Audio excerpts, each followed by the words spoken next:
Assalamualaikum warahmatullahi wabarakatuh. Di video bagian ini kita akan belajar tentang Java mengenai materi tentang polymorphisme atau polymorphisme.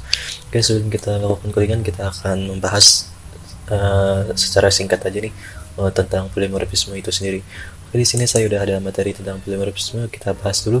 Oke, polymorphisme adalah kemampuan untuk memperlakukan objek yang memiliki perilaku atau bentuk yang berbeda. Ini artinya bahwa setiap objek akan memiliki method yang berbeda dari setiap objek tersebut. Nah, untuk implementasi konsep dari polymorphisme itu sendiri ada dua, ada yang overloading dan overriding. Oke, overloading adalah sebuah method yang bersifat statik, sedangkan overriding adalah method yang bersifat dinamis. Jadi di sini juga ada perbedaan dari overloading dan overriding itu sendiri. Overloading memiliki kemampuan untuk menggunakan nama yang sama untuk beberapa method yang berbeda. Artinya, overloading memiliki method dengan nama yang sama, tetapi isi dari parameternya itu bisa beda. Jadi, method 1, 2, dan 3 itu bisa untuk penamaannya sama, nama methodnya sama, tetapi parameter untuk satu misalkan dia tidak menggunakan parameter, sedangkan method yang 2 dia menggunakan parameter, tipe datanya integer, sedangkan method 3 dia menggunakan parameter, tipe datanya double. Jadi, di sini overloading tidak akan mempermasalahkan apapun bentuk parameternya, berapa banyak parameter yang diperlukan dari setiap method. Yang penting dilihat dari nama. Selama nama methodnya sama, dia tidak akan menghiraukan, dia akan menghiraukan yang namanya parameter. Jadi dia tidak melihat dari sisi situ. Dan berapa jumlah dari parameter? No problem. No problem. Overloading akan selalu mengeksekusi selama nama yang digunakan dari map tersebut sama. Sedangkan di overriding, dia memiliki kemampuan subclass untuk menyimpan method dari superclass. Ini artinya dia akan melakukan sebuah inheritance atau pewarisan dari superclass parent, subclass child atau children. Jadi dari orang tua mewarisi ke anaknya. Itu kemampuan dari overriding. Nah, dari overriding sendiri dia mempunyai cara menggunakan nama yang sama. Dia akan menggunakan nama sama dari methodnya dan parameter yang sama juga. Jadi itu untuk dari overriding. Nah, jadi udah jelas overloading dan overriding itu memiliki perbedaan, bahwa satu bila kita lihat dari sisi pewarisan tadi di inheritance, itu merupakan salah satu perbedaan yang sangat jelas dan nampak. Jadi kita akan coba langsung implementasikan di aplikasinya.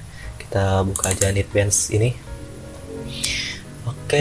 Kita di sini bikin project baru aja deh. Kemudian kita klik Java, klik next.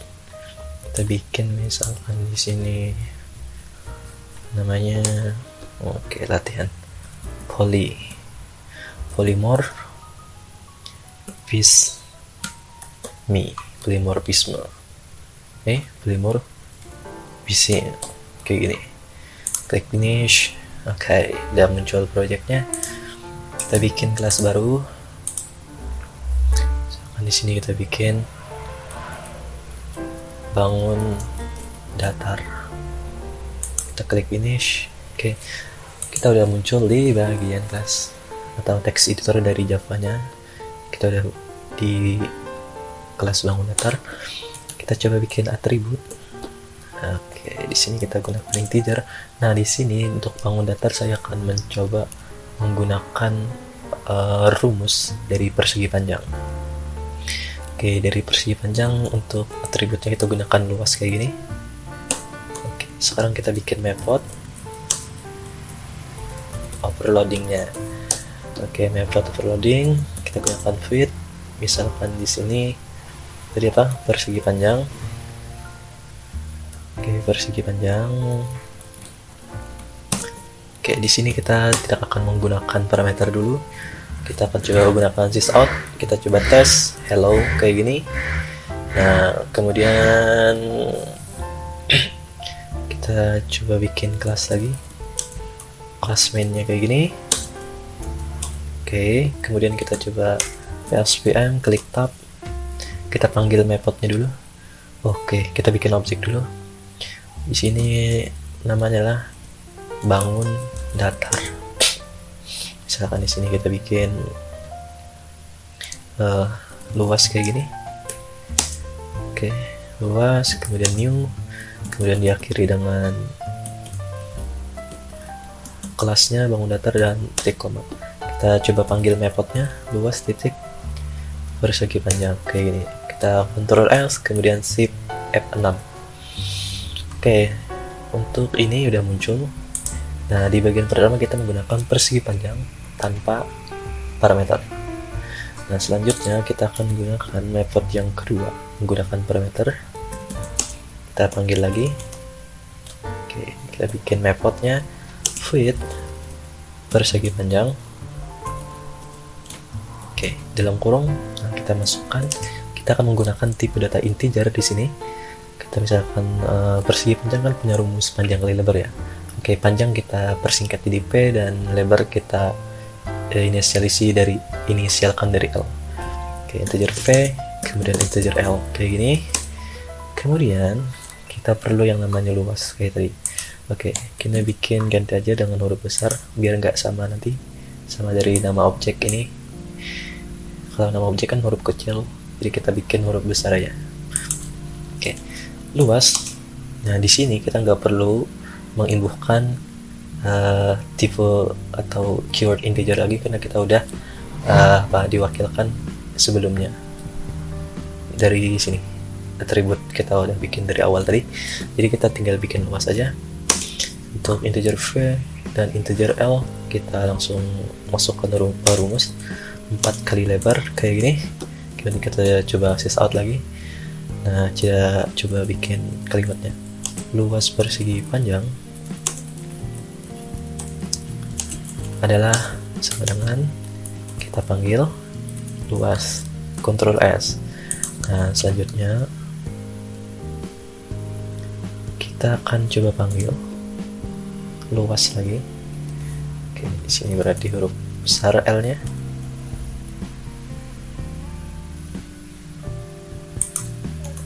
Kita ganti kayak gini. Nah, luas persegi panjang yang kita bikin tadi ini, yang udah ada parameternya, kita klik enter aja. Nah, kita masukin nilainya dari parameter itu. Sini saya masukin 4 dan sini saya coba masukin 3. Kemudian Ctrl S dan Shift F6. Oke, udah muncul luas persegi panjang adalah 12. Oke, ini untuk method yang kedua.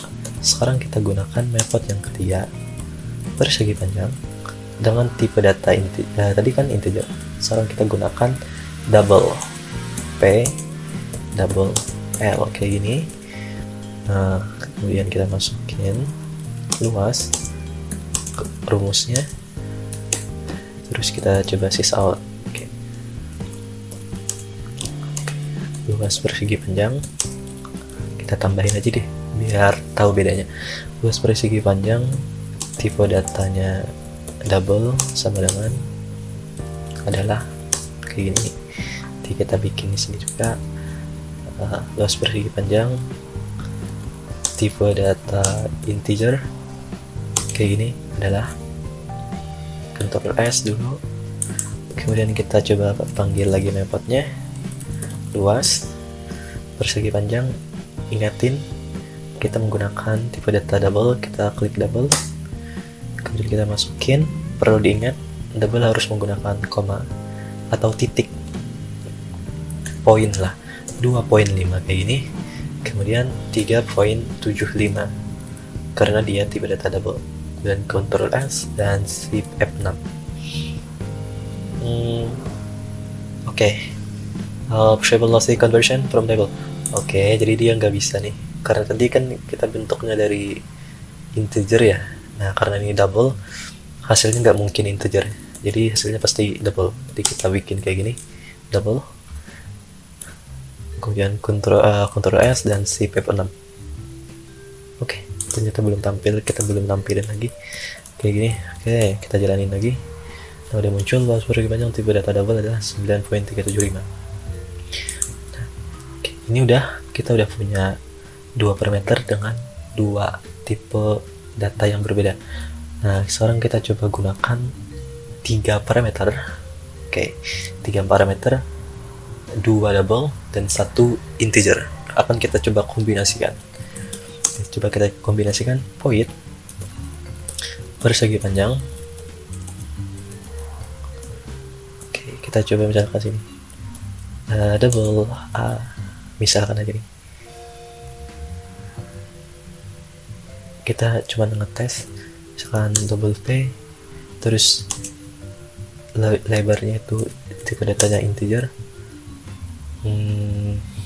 Kemudian apa ya, kita juga masukin di sini integer lagi, misalkan di sini n.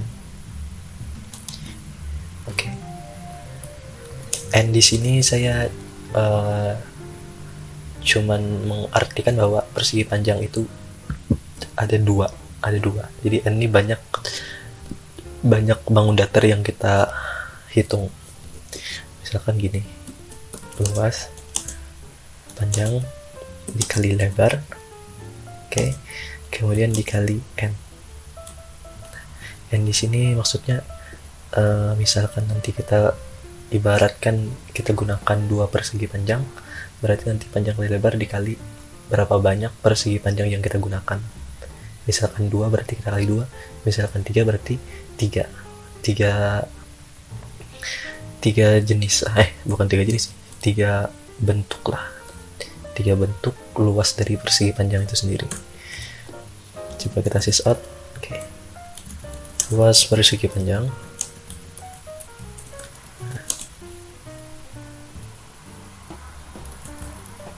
adalah titik kayak gini,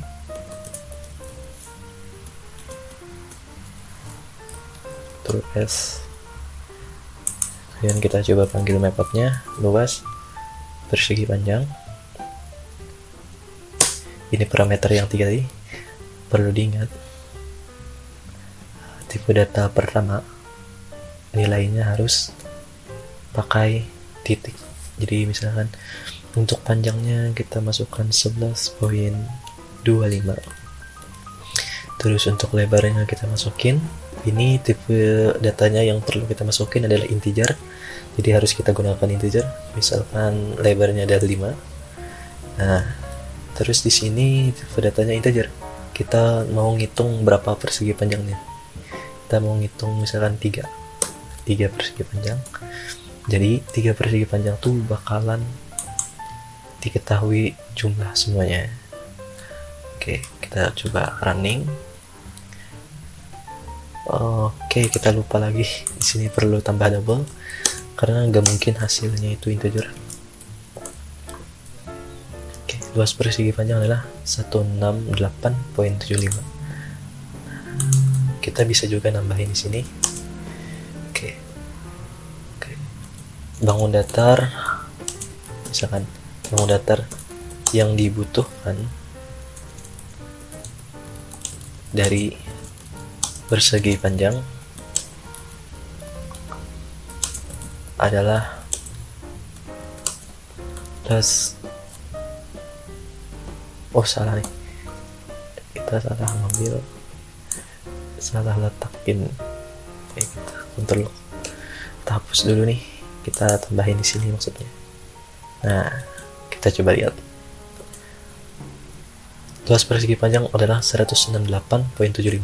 Bangun datar yang dibutuhkan dari persegi panjang adalah 3. Jadi tadi kita menggunakan 3. Jadi semuanya ini merupakan jumlah dari luas dikali jumlah bangun datar yang kita butuhkan. Kita tadi butuhkannya 3. Jadi nanti hasil dari ini 11,25 dikali 5 baru dikali 3 didapatlah hasil yang tadi. Nah, ini menggunakan parameter dengan tipe data dengan parameter 3 dengan tipe data kombinasi. Nah, untuk overloading saya rasa udah cukup sampai di sini aja deh. Nanti kita akan lanjut ke video berikutnya tentang overloading. Saya ucapkan terima kasih dan sampai jumpa.